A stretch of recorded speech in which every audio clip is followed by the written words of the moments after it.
Hey guys, welcome back to Mo's Game Table. Today we're going to take a look inside Bougainville, the Forgotten Campaign. This is a game designed by Michael Taylor and published by Lock and Load Publishing.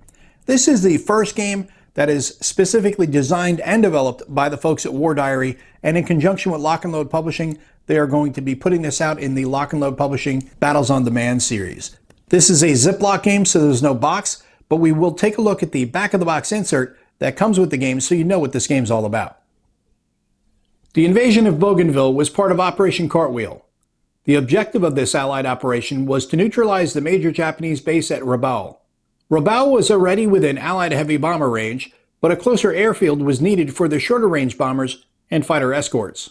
With this objective in mind, the entire island of Bougainville would not have to be completely occupied. The mission was to establish forward airfields for strikes on Rabaul. The second phase, conducted by Australian troops, took a more aggressive approach with the aim of mopping up the pockets of starving and isolated Japanese forces.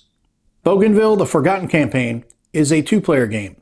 One player controls the Allied forces, US and Australian, and the other player controls the Japanese Army and land-based naval forces. And you can see here the components. You got the map, the counters, and the player aids. The game comes with a map, 2 player aid cards, 2 scenarios, a manual, and 1 counter sheet. It is complexity 2 on a scale of 1 through 10, and the solitaire playability is listed at 5. So let's take a look at all the components and see what you get. All right, so we get our full color manual, our counter sheet, which is in plastic and for good reason because these will pop out. They punch very easy. Our 2 player aid cards, and our map. So let's set up the map and take a closer look at the game. And here's a look at the map that comes with the game. It is an 11 by 17 inch cardstock map. You see the graphics are very easy to understand what the different types of terrain features are on it. We've got plain jungle, rough jungle, steep jungle, mountains, roads, trails, rivers, villages, ports, you name it. It's all going to be here in this really tiny little island, and you can definitely see how small this island was, and you can feel how claustrophobic it's going to be. We've got our supply track on the right-hand side. We've got our turn track down here, and we've got various administrative boxes that you'll be using during the game. We'll also have the eliminated units box, as well as a listing for the victory points when you play the game. And we'll take a look at the player aid that comes with the game. On the top left, we have our CRT, and the combat results will be explained to you next to that. Below that, we have the terrain effects table, as well as the amphibious flanking attack box and the modifiers, and at the bottom right we have the Japanese supply table. And we'll take a look at the counters that come with the game. I've laid them on the table rather than holding them up because if I do, they're just going to fall right out. These are very easy punch counters. Lock and Load's done a great job with these lately. That's why they come in a plastic bag, so that way they don't fall out in transport.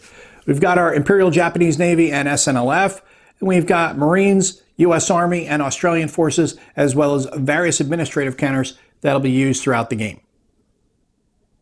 And we'll take a look at the rules. This is a 25-page full-color rulebook.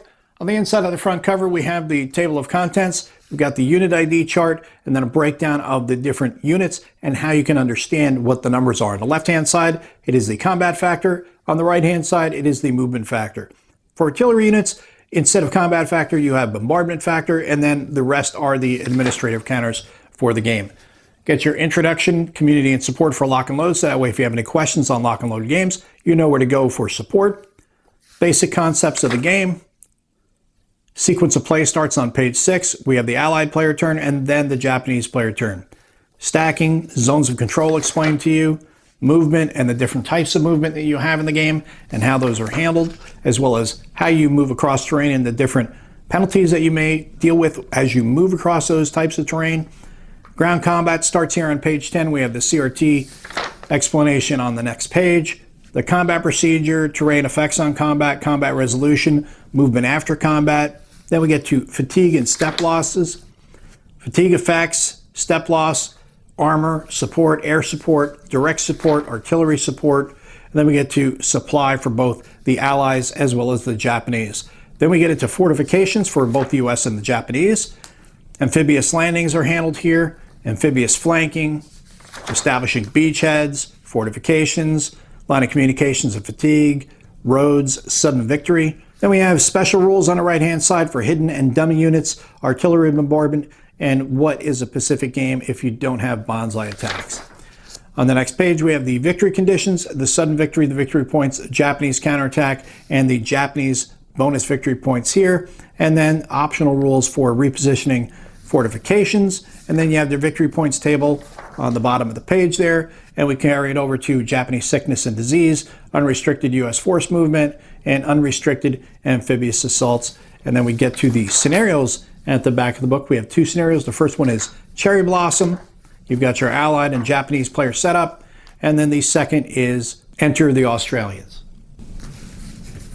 And that is the back of the rulebook.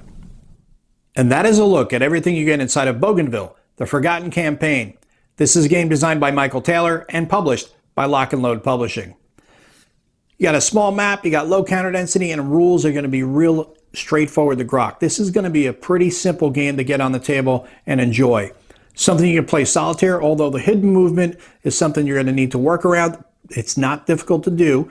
There's different ways you can handle it, and I'm looking forward to exploring those a little bit further because I've got a couple different ideas on how I would do it, similar to how I handle a lot of hidden movement in other games, and then maybe try to be a little creative as well.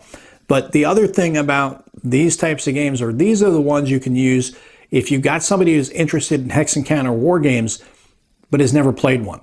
You got low counter density, so they're not going to have to worry about controlling a lot of units. Also, the movement, as you can see on the map, there's not going to be like, you're not moving across the east front.